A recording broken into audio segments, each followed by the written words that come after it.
Okay. So അപ്പൊ അതാണ് നമ്മൾ ബിഹേവിയറിസം എന്നതുകൊണ്ട് അർത്ഥമാക്കുന്നതാണ്. നെക്സ്റ്റ് ഹ്യൂമനിസ്റ്റിക് കോൺസെപ്റ്റിന്റെ വക്താവ് അല്ലെങ്കിൽ scientist call Rogers and Abraham Maslow ആണ്. അബ്രഹാം മാസ്ലോവും കാൾ റോജേഴ്സുമാണ് ഇതിനെപ്പറ്റി എന്താണ് ഗവേഷണം നടത്തി പഠനപരമായി ഏറ്റവും നല്ലൊരു പഠനം എന്താണ് കൊണ്ടുവന്നത്. So all individual strive to grow, develop and move towards self-actualization. ഓരോ വ്യക്തിയും അവരുടെ വളർച്ചയുടെ ഘട്ടങ്ങളിലൂടെ മുന്നോട്ട് പോയി വളരെയധികം പുരോഗമിച്ചിട്ട് സെൽഫ് ആക്ച്വലൈസേഷൻ, നമ്മൾ പറയുന്നത് ഞാനെന്ന ബോധം, തിരിച്ചറിവ്, നമ്മളെന്ന തിരിച്ചറിവിലേക്ക് നമ്മൾ എത്തുകയാണ്. ഇതിന്റെ ഇടയ്ക്ക് ഏതെങ്കിലും തരത്തിലുള്ള ഈ ഗ്രോത്തിൽ ഏതെങ്കിലും തരത്തിലുള്ള ഡിഫക്റ്റുകള്, ഏതെങ്കിലും തരത്തിലുള്ള ഡെഫിഷ്യൻസികള്, ഏതെങ്കിലും തരത്തിലുള്ള അബ്നോർമാലിറ്റീസുകൾ ഉണ്ടാകുമ്പോഴാണ് അവരുടെ വളർച്ചയിലെ മുരടിപ്പുകൾ സംഭവിക്കുന്നത്. അല്ലാത്ത രീതിയിൽ സെൽഫ് ആക്ച്വലൈസേഷൻ അവരെന്താണ് ആകുന്നു. അപ്പൊ ഒരു കുട്ടി പ്രീ പ്രൈമറിയിലുള്ള കുട്ടി പിന്നീട് എന്താണ് പ്രൈമറിയിലേക്ക് പോകുന്നു, ഫസ്റ്റ് സ്റ്റാൻഡേർഡിൽ എത്തുന്നു. പിന്നീട് ആ കുട്ടിക്ക് ബോധമാകുന്നു, ഞാനിപ്പോൾ ഫസ്റ്റ് സ്റ്റാൻഡേർഡിലാണ്, ഞാൻ എന്താണ് LP സ്കൂളിലാണ്, ഞാൻ UP സ്കൂളിലാണ്, ഞാൻ സെക്കൻഡറി സ്കൂളിലാണ്, ഞാൻ ഹയർ സെക്കൻഡറി സ്കൂളിലാണ് എന്ന കൃത്യമായിട്ടുള്ള ബോധതലം അവന്റെ എന്താണ് ഉള്ളിൽ പ്രവർത്തിക്കുകയാണ്. അവിടെ സെൽഫ് ആക്ച്വലൈസേഷൻ കൃത്യമായിട്ട് എന്താണ് ആ കുട്ടിയിലേക്ക് വരികയാണ്. Personality research and psycho therapy. പിന്നീട് ആവശ്യത്തിന് പേഴ്സണാലിറ്റി റിസർച്ച്, കുട്ടികൾ പേഴ്സണാലിറ്റി റിസർച്ച് നടത്തുന്നത് എന്തിനു വേണ്ടിയാണെന്ന് വെച്ചാൽ ഏതെങ്കിലും തരത്തിലുള്ള എന്താണ് വ്യക്തിത്വപരമായിട്ടുള്ള ഡിസോർഡറുകൾ ഉണ്ടോ, അതേപോലെ തന്നെ അതിന് ആവശ്യമായിട്ടുള്ള എന്താണ് സൈക്കോ തെറാപ്പികൾ കൃത്യമായ രീതിയിൽ എന്ത് ചെയ്യണോ കൊടുക്കണം. അപ്പം behaviour CBT cognitive behaviour therapy ഒക്കെ എന്താണ് കൊടുത്ത് ലാംഗ്വേജ് തെറാപ്പി കൊടുക്കേണ്ടി വരുമോ, അല്ലെങ്കിൽ ഏതെങ്കിലും തരത്തിലുള്ള നമ്മുടെ തലച്ചോറിലെ കോർട്ടക്സിൽ ഏതെങ്കിലും തരത്തിലുള്ള എന്താണ് ഇഞ്ചുറികൾ ഉണ്ടെങ്കിൽ അഫാസിയ എന്ന് പറയുന്ന ഡിഫക്റ്റ് ഉണ്ടാകാം, അല്ലെങ്കിൽ ബ്രോക്കാസ് ഏരിയക്ക് ഏതെങ്കിലും തരത്തിലുള്ള ഇതുണ്ടെങ്കിൽ അത് ഡിഫക്റ്റ് ആകാം. അപ്പൊ അതൊക്കെ എന്താണോ കണ്ടെത്തിയിട്ട് അതിനനുസരിച്ചുള്ള എന്താണ് ട്രീറ്റ്മെന്റുകള്, റെമഡീസുകള്, തെറാപ്പികള് കൃത്യമായ രീതിയിൽ എന്താണ് കൊടുക്കണം എന്നുള്ളതാണ് ഈ ഹ്യൂമനിസ്റ്റിക് ഓപ്ഷൻ. ഇവിടെ നമ്മൾ മനസ്സിലാക്കേണ്ടത് നോ ക്രിറ്റിസം, ഇവിടെയും എന്താണ് ക്രിറ്റിസം. ഇദ്ദേഹത്തിന്റെ സിദ്ധാന്തത്തെയും ആരും ക്രിറ്റീസ് ചെയ്തിട്ടില്ല. നമ്മൾ ഏതൊരു കാഴ്ചപ്പാടിലും നമ്മൾ മനസ്സിലാക്കേണ്ടത് കുട്ടി ഒരിക്കലും നമ്മൾ എന്താണ് ക്രിറ്റിസത്തിന് വിധേയമാക്കാൻ പാടില്ല. അപ്പൊ ഇവരുടെയൊക്കെ എന്താണ് സോളിഡ് തിയറികളാണ്, വളരെ എന്താണ് ഗൗരവമായിട്ടുള്ള തിയറികളാണ്. ആ തിയറികളൊന്നും ഇന്നേവരെ എന്താണ് ലംഘിക്കപ്പെട്ടിട്ടില്ല. അത്രയ്ക്കും എന്താണ് നല്ല തിയറികളായിട്ടാണ് ഈ പറഞ്ഞ തിയറികളൊക്കെ. Then theories of child psychology. അടുത്ത ചൈൽഡ് സൈക്കോളജിയുടെ തിയറികൾ എന്തൊക്കെയാണ്, സിദ്ധാന്തങ്ങൾ എന്തൊക്കെയാണ്? അതിലൊന്നാമത്തെ സൈക്കോ ഡൈനാമിക് തിയറീസ് ആണ്. സൈക്കോ ഡൈനാമിക് തിയറിയിലെ സൈക്കോ സെക്ഷൽ തിയറി അല്ലെങ്കിൽ സൈക്കോ അനലറ്റിക് തിയറി. നേരത്തെ പറഞ്ഞതുപോലെ സിഗ്മണ്ട് ഫ്രോയിഡ് എന്ന് പറയുന്ന മനഃശാസ്ത്രത്തിലെ ഏറ്റവും അദ്വിതീയനായിട്ടുള്ള എന്താണ് ശാസ്ത്രജ്ഞൻ അല്ലെങ്കിൽ സൈക്കോളജിസ്റ്റ് ആണ്, വിശഗ്വരനാണ് ഈ പഠനം നടത്തിയിട്ടുള്ളത്. അദ്ദേഹം നേരെ പറയുന്നത് ഒരു കുട്ടി ചെറിയ പ്രായത്തിൽ തന്നെ അമ്മയുടെ മുലപ്പാൽ എന്താണ് കുടിച്ച് വളരുന്ന പ്രായത്തിൽ തന്നെ കുട്ടി എന്താണ് സെക്ഷുവാലിറ്റിയിലേക്ക് കിടക്കുന്നുണ്ട്. അതിനുശേഷം എന്താണ് അവന്റെ ഓരോ വളർച്ചയിലും അവന്റെ ശരീരത്തിൽ ഉണ്ടാകുന്ന അല്ലെങ്കിൽ അവളുടെ ശരീരത്തിൽ ഉണ്ടാകുന്ന ഓരോ ഹോർമോൺ, വ്യത്യസ്ത തരത്തിലുള്ള ഹോർമോണുകൾ, ആൺ പെൺ ഹോർമോണുകളിനനുസരിച്ച് ആ വ്യക്തിയായിട്ട് അവരെന്താണ് വളർന്നു വരികയാണ് ചെയ്യുന്നത്. ഈ വളർന്നു വരുന്ന സമയത്ത് ഉണ്ടാകുന്ന ഹോർമോൺ എന്താണ് ചേഞ്ചുകള്, ഹോർമോൺ വേരിയേഷൻസുകള്, ഹോർമോണിന്റെ എന്താണ് റിഡക്ഷൻസ്, അല്ലെങ്കിൽ എന്താണ് അത് കൂടുതൽ ഇൻക്രീസ് ആകുക ഡിക്രീസ് ആകുക, ഈ ഘട്ടങ്ങളിലൊക്കെ അവർക്ക് എന്താണ് ഏതെങ്കിലും തരത്തിലുള്ള പ്രോബ്ലങ്ങൾ ഉണ്ടാകുമെന്നുള്ളത് അദ്ദേഹം പറയുന്നു. ഇനി body has 2 types of neurons. നമ്മുടെ ശരീരത്തിൽ പ്രധാനമായിട്ടും രണ്ട് തരം എന്താണ് ന്യൂറോണുകൾ ഉണ്ട്. അപ്പൊ നമ്മൾ ന്യൂറോ ഫംഗ്ഷൻ നെർവോട്ടിക് സിസ്റ്റത്തിൽ പ്രകാരം ന്യൂറോ ഫംഗ്ഷനെ പറ്റിയൊക്കെ നമ്മൾ എന്താണ് അനാലിറ്റിക് പഠിക്കുന്നുണ്ട്. അതില് ഒന്ന് ഫൈൻ ന്യൂറോണും, അതിനെ പറയാം fine neuron means concerned with condition of neuron. ഒരു ന്യൂറോണിന്റെ യഥാർത്ഥ അവസ്ഥയ്ക്കാണ് നമ്മൾ എന്ത് പറയുന്നത് ഫൈൻ ന്യൂറോൺ. രണ്ടാമത്തെ സൈൻ ന്യൂറോൺ ആണ്, concerned with storage of emotion. എങ്ങനെയാണ് നമ്മുടെ ഉള്ളിലെ ഇമോഷൻസുകളെ എന്താണ് സ്റ്റോർ ചെയ്ത് വെച്ചിട്ടുള്ളത്. ഫോർ എക്സാമ്പിൾ നമുക്കറിയാം എൻഡോക്രൈൻ സിസ്റ്റം പ്രകാരമാണ് നമ്മുടെ ഉള്ളിൽ എന്താണ് ശരീരത്തിലെ എല്ലാ എന്താണ് ഹോർമോണുകളും പ്രവർത്തിച്ചുകൊണ്ടിരിക്കുന്നത്. എൻഡോക്രൈൻ സിസ്റ്റത്തിലെ പ്രകാരം ആ എൻഡോക്രൈൻ സിസ്റ്റത്തിന് ഏതെങ്കിലും തരത്തിലുള്ള ഡിഫക്റ്റുകൾ വന്നാൽ അവിടെ ഹോർമോൺ വേരിയേഷൻസ് ഉണ്ടാകും. അത് നമ്മുടെ എൻഡോക്രൈൻ സിസ്റ്റം പ്രകാരം ആ ഹോർമോണുകൾ ഉണ്ടാകുന്നത് കെമിക്കൽസുകളാണ്. നമ്മുടെ ശരീരത്തിൽ വ്യത്യസ്ത തരത്തിലുള്ള കെമിക്കൽസുകളാണ് ഉണ്ടാകുന്നത്. ആ കെമിക്കൽസുകള് ഏതെങ്കിലും തരത്തിൽ എന്താണ് ഇൻക്രീസ് ആകുകയോ ഡിക്രീസ് ആകുകയോ ചെയ്താൽ അത് നമ്മുടെ എന്താണ് നോർമൽ മൈൻഡിലേക്ക് എന്താണ് പോകാം. അപ്പൊ അവ കൂടാനും പാടില്ല കുറയാനും പാടില്ല. പിന്നീട് Freud described human mind by two models. മനുഷ്യ മനസ്സിനെ അദ്ദേഹം പ്രധാനമായിട്ടും രണ്ട് മോഡലുകൾ അല്ലെങ്കിൽ ടോപ്പോഗ്രാഫിക് മോഡൽ എന്നും ലെവൽസ് ഓഫ് മൈൻഡ് എന്നുമാണ് അദ്ദേഹം പറയുന്നത്. ടോപ്പോഗ്രാഫിക് മൈൻഡ് പറയാ, നമുക്കറിയാം ഹ്യൂമൻ മൈൻഡിന് നമുക്ക് കോൺഷ്യസ് എന്നും അൺകോൺഷ്യസ് എന്നും എമിഡ് സ്റ്റേജ് ആയിട്ടുള്ള പ്രീ കോൺഷ്യസ് എന്നും തരംതിരിക്കാൻ പറ്റും. അപ്പൊ കോൺഷ്യസ് എന്ന് പറഞ്ഞാൽ എന്താണ്? Conscious it contains all thoughts, memories, feelings and wishes, desires which we R aware of any given moment. ഏതൊരു സാഹചര്യത്തിലും ഏതൊരു കാര്യത്തെക്കുറിച്ചുമുള്ള വ്യക്തവും സുശക്തവുമായിട്ടുള്ള എന്താണ് നല്ല ബോധത്തെയാണ് നമ്മൾ എന്തെന്ന് പറയാ കോൺഷ്യസ് എന്ന് പറയുന്നത്.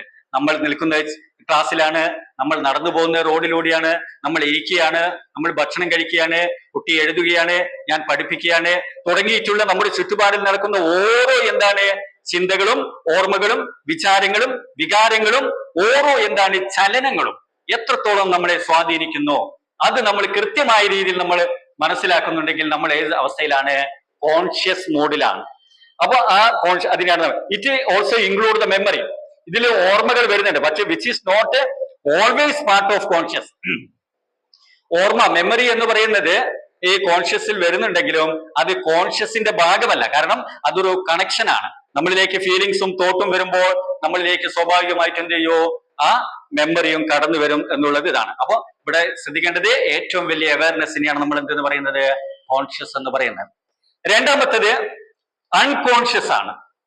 Unconscious it is a reservation or reservoir. നമ്മൾ റിസർവ് ചെയ്യാം, സൂക്ഷിച്ചു വെക്കാം. Reservoir of a feelings, thoughts, urges, memories that are outside of our conscious awareness. നമ്മുടെ ബോധപരമായിട്ടുള്ള അവസ്ഥയിൽ നിന്ന് നേരെ എന്താണ് പുറത്തേക്ക് നമ്മൾ പോവുക. ബോധത്തിൽ നിന്നും അബോധപരമായിട്ടുള്ള അവസ്ഥയിലേക്ക് നമ്മുടെ വിചാരങ്ങളും ചിന്തകളും എല്ലാ തരത്തിലുള്ള എന്താണ് ഫംഗ്ഷനുകളും നേരെ എന്താണ് അബോധമായിട്ട് മാറുന്ന അവസ്ഥയ്ക്ക് നമുക്ക് എന്തെന്ന് പറയാ? അൺകോൺഷ്യസ് മൈൻഡ് എന്ന് പറയാ. അപ്പൊ നമ്മൾ ബോധാവസ്ഥയിൽ, ഉദാഹരണത്തിന് നമ്മൾ ഉറങ്ങുന്ന സമയത്ത് സ്വപ്നങ്ങൾ കാണുന്നു, ഇതൊക്കെ അൺകോൺഷ്യസ് മൈൻഡ് പ്രകാരമാണ്. Unconscious contents that are unacceptable or unpleasant such as feeling of pain, anxiety, conflict, ഇങ്ങനെയുള്ള കാര്യങ്ങളൊക്കെ എന്താണ് ഇതിന്റെ ഭാഗമായി നമുക്ക് സ്വീകരിക്കാവുന്നതും അതേപോലെ തന്നെ എന്താണ് നമുക്ക് ഒരിക്കലും അൺആക്സെപ്റ്റബിൾ അല്ലാത്ത, സ്വീകരിക്കാൻ പറ്റാത്തതും അസന്തോഷകരമായിട്ടുള്ളതുമായ വിചാരങ്ങൾ, വേദനകൾ, ആകുലതകൾ, ഉത്കണ്ഠകൾ, സംഘർഷങ്ങൾ തുടങ്ങിയൊക്കെ എന്താണ് അബോധപരമായ മനസ്സിന്റെ എന്താണ് പ്രവർത്തന ഫലമായിട്ട് ഉണ്ടാകുന്നതാണ്. So part of mind which things act of independently. ഇതൊക്കെ എന്താണ് സ്വതന്ത്രമായിട്ടാണ് പ്രവർത്തിച്ചുകൊണ്ടിരിക്കുന്നത്. അൺകോൺഷ്യസ് മൈൻഡ് എന്ന് പറയുന്നത് അത് ഇൻഡിപെൻഡന്റ്ലി ആക്ട് ആണ്. കോൺഷ്യസ് മൈൻഡ് ഇൻഡിപെൻഡന്റ്ലി ആണ്. ഇതിന്റെ രണ്ടിന്റെയും ഇടയ്ക്കുള്ള ഫംഗ്ഷനെയാണ് നമ്മൾ പറയുന്നത് എന്ത്? പ്രീ കോൺഷ്യസ് മൈൻഡ് അല്ലെങ്കിൽ സബ് കോൺഷ്യസ് മൈൻഡ് എന്ന് പറയും, ഉപബോധ മനസ്സ്. So it consider of anything that could personality for brought in to the conscious mind but things were aware but not paying attention. നമ്മൾ കോൺഷ്യസിലാണെങ്കിലും നമ്മൾ എന്താണ് ശ്രദ്ധയിലല്ല. അപ്പൊ കോൺഷ്യസിലാണെങ്കിൽ അതിനൊക്കെ പ്രീ കോൺഷ്യസ് മൈൻഡ് നമ്മൾക്ക് കോൺഷ്യസ് മൈൻഡ് എന്ന് പറഞ്ഞാൽ വരാ. നമ്മളൊരു കോൺഷ്യസ് എന്ന് പറയുന്ന ഒരു അവസ്ഥയിലാണ്, പക്ഷെ അവിടെ നമുക്ക് എന്തില്ല? അറ്റൻഷൻ ഉണ്ടാവുന്നില്ല. അപ്പൊ അതാണ് ഈ രണ്ടിന്റെയും ബോധത്തിന്റെയും അബോധത്തിന്റെയും ഇടയ്ക്കുള്ള ഈ അവസ്ഥയ്ക്ക് നമുക്ക് എന്തെന്ന് പറയാ? ഉപബോധ മനസ്സ് അല്ലെങ്കിൽ ഉപബോധാവസ്ഥ എന്ന് നമുക്ക് പറയാം. ഇനി അടുത്തത് സൈക്കിക് ട്രയഡ് ഓർ സൈക്കിക് മോഡലാണ്. അതിൽ ഏറ്റവും പ്രധാനപ്പെട്ടാണ് സ്ട്രക്ചർ ഓഫ് പേഴ്സണാലിറ്റി, വ്യക്തിത്വത്തിന്റെ ഘടന. പ്രധാനമായിട്ടും 3 kinds ആണ്. ഒന്ന് id, ego, super ego. Structure of personality id, ego, super ego. എന്താണ് ഈ ഇവിടെയൊക്കെ ശരിക്കും പറഞ്ഞാൽ എന്താണ് നമ്മുടെ വ്യക്തിത്വവുമായിട്ട് ബന്ധപ്പെട്ട ഘടകങ്ങളാണ് ഇതുമായിട്ട് എന്താണ് കൂടിച്ചേരുന്നത്. ഇഡ് എന്ന് പറഞ്ഞാൽ പ്രസന്റ് അറ്റ് ബർത്ത്. നമ്മളെ അറിയാം, ശരിക്കും പറഞ്ഞാൽ ഒരു കുട്ടി ജനിക്കുന്നതോടുകൂടി ഉണ്ടാകുന്ന എന്താണ് പേഴ്സണാലിറ്റി ഘടനയാണ്. അത് അൺകോൺഷ്യസ് പാർട്ട് ഓഫ് പേഴ്സണാലിറ്റി ആണ്. അത് ബോധപരമല്ല, അബോധപരമായിട്ടുള്ള വ്യക്തിത്വത്തിന്റെ എന്താണ് ഭാഗമാണ്. Childish and impulsive part of does what it wants and wants things really intensely or really thinks about consequences. അപ്പൊ നമുക്ക് എന്ത് വേണം എന്തൊക്കെ വേണ്ട അതേപോലെ തന്നെ എന്താണ് നമ്മുടെ കാര്യങ്ങള്, ഇങ്ങനെയുള്ള കാര്യങ്ങളെ കുറിച്ചൊന്നും കൃത്യമായ രീതിയിൽ നമുക്ക് എന്താണ് വകതിരിച്ച് നമുക്ക് എന്താണ് തരംതിരിക്കാൻ പറ്റിയില്ല. അതിന്റെ കോൺസിക്വൻസിനെ പറ്റിയൊന്നും അറിയാം. കാരണം അത് നമ്മുടെ ചൈൽഡ്ഹുഡ് എക്സ്പീരിയൻസിന്റെ ഒരു ഭാഗമാണ്. ഏറ്റവും ബർത്ത് നമ്മൾ കുട്ടിയായിട്ട് ജനിച്ചു വരുമ്പോൾ ആ കുട്ടിയുടെ ഫസ്റ്റ് അവസ്ഥയാണ് എന്ത്, ഇഡ് എന്ന് പറയുന്ന അവസ്ഥ. Operating on pleasure principle. ഇവിടെ ആ കുട്ടിക്ക് ആ സമയത്തുണ്ടാകുന്ന വളരെ സന്തോഷകരമായ അവസ്ഥയാണ്. കാരണം പ്ലഷർ ആൻഡ് ഡിക്രീസ് പെയിൻ. അവിടെ കുട്ടിയെ സംബന്ധിച്ചിടത്തോളം പ്രത്യേകിച്ച് വേദനയ്ക്കൊന്നും പ്രാധാന്യമില്ല. കാരണം വേദന എന്ന് പറയുന്നത് ഏതെങ്കിലും തരത്തിലുള്ള സ്ട്രെസ്സുകളോ ടെൻഷനുകളോ ആങ്സൈറ്റികളോ കുട്ടിക്കില്ല. കാരണം എന്താണ്, കുട്ടിക്ക് പ്രത്യേകിച്ച് ഈ ലോകവുമായിട്ടുള്ള എന്താണ് വലിയ ബാധ്യതകളോ അല്ലെങ്കിൽ എന്താണ് അതെങ്ങനെ ചെയ്യും, ആ സാമ്പത്തിക പ്രശ്നം എങ്ങനെ തീർക്കും, അല്ലെ അവിടെ എങ്ങനെയുണ്ട്, അത്ര കടമുണ്ട്, ഇങ്ങനെ ഇതുണ്ടല്ലോ, നാളത്തെ കാര്യങ്ങൾ എന്താണ് എന്ന് തുടങ്ങിയിട്ടുള്ള ഒരു ഭാരവും കുട്ടിക്കില്ല.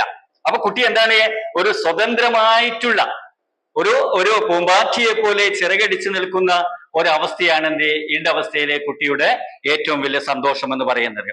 ഇനി include basic biological drives and welfare. ഈ സമയത്ത് അടിസ്ഥാനപരവും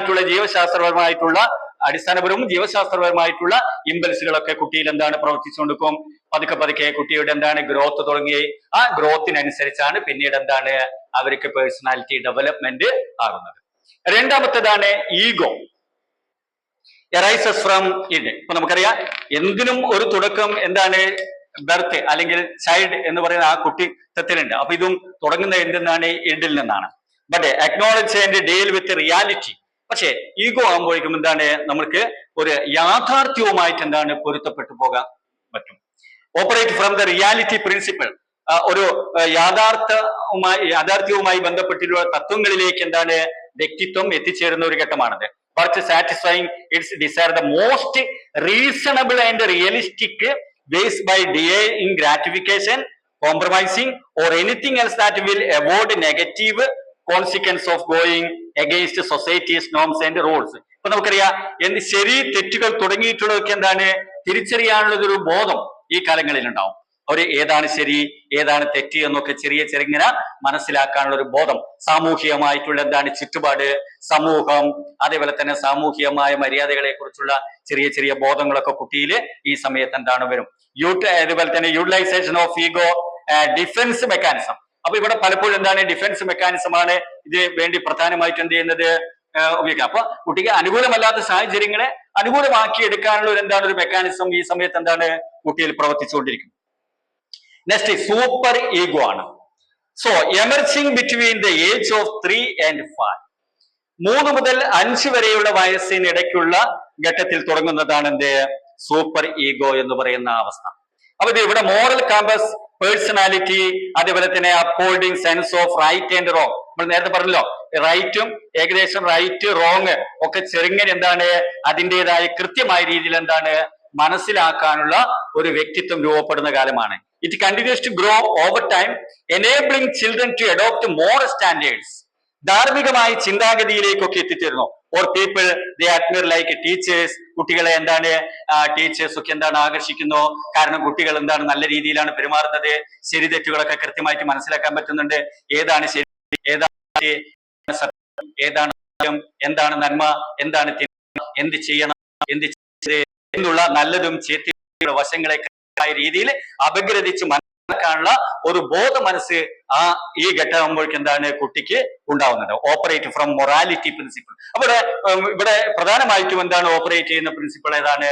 മൊറാലിറ്റിയാണ്, ധാർമ്മികതയാണ്. ധാർമ്മികത, മൊറാലിറ്റി ഓർ എത്തിക്സ്, അത് ധർമ്മത്തിനാണ്. ധാർമ്മികത, സത്യം, നീതി, ശരി എന്നുള്ള ആ ഒരു ബോധത്തിനാണ് ഇവിടെ എന്ത് പ്രാധാന്യം ഉള്ളത്. ഇത് നമ്മൾ നേരത്തെ പറഞ്ഞു ഡിഫൻസ് മെക്കാനിസം. ഏതൊരു കാര്യത്തെയും നമുക്ക് എന്താണ് അനുകൂലമല്ലെങ്കിൽ ആ അനുകൂലമല്ലാത്ത കാര്യത്തെ നമ്മൾ എന്താണ് പ്രതിരോധിക്കുക എന്നുള്ളത് പിന്നീട് വ്യക്തിത്വത്തിന്റെ ഒരു ഭാഗമാണ്. നമുക്ക് അനുകൂലമല്ലെങ്കിൽ നമ്മൾ എന്താണ് അതിനെ ഡിഫൻസ് ചെയ്യണം. അപ്പൊ defence mechanism and psychological strategies that are unconsciously used to protect a person from anxiety arising from unacceptable thought of feeling. നമുക്കൊരിക്കലും സ്വീകരിക്കാൻ പറ്റാത്ത വിചാരങ്ങളിൽ നിന്നും ചിന്തകളിൽ നിന്നും അതുപോലെ തന്നെ ഉത്കണ്ഠകളിൽ നിന്നും നമ്മൾ എന്താണ് സ്വയം പ്രതിരോധിക്കാനുള്ള ഒരു മെക്കാനിസം നമ്മൾ രൂപപ്പെടുത്തുന്ന അവസ്ഥയ്ക്കാണ് എന്താ പറയാ ഡിഫൻസ് മെക്കാനിസം എന്ന് പറയാ. അപ്പൊ നമ്മൾക്ക് സ്വയം എന്താണ്, നമ്മൾ അതിനെ എന്ത് ചെയ്യും, നമ്മൾ പ്രതിരോധിക്കും. നമുക്ക് നമ്മൾ എന്താണ് അനാവശ്യമായിട്ടുള്ള ചിന്ത വരിക, അനാവശ്യമായിട്ടുള്ള എന്താണ് വിചാരങ്ങൾ വരിക, അനാവശ്യമായിട്ടുള്ള എന്താണ് നമുക്ക് സ്വീകരിക്കാൻ പറ്റാത്ത അവസ്ഥ വരിക. അതിനൊക്കെ നമ്മൾ എന്ത് ചെയ്യുക, ഡിഫെൻസ് ചെയ്യുക, പ്രതിരോധിക്കാം. അടുത്തയാണ് ഡിനയൽ. ഡിനയൽ ചെയ്യുന്ന വെച്ചാൽ നിഷേധിക്കുക.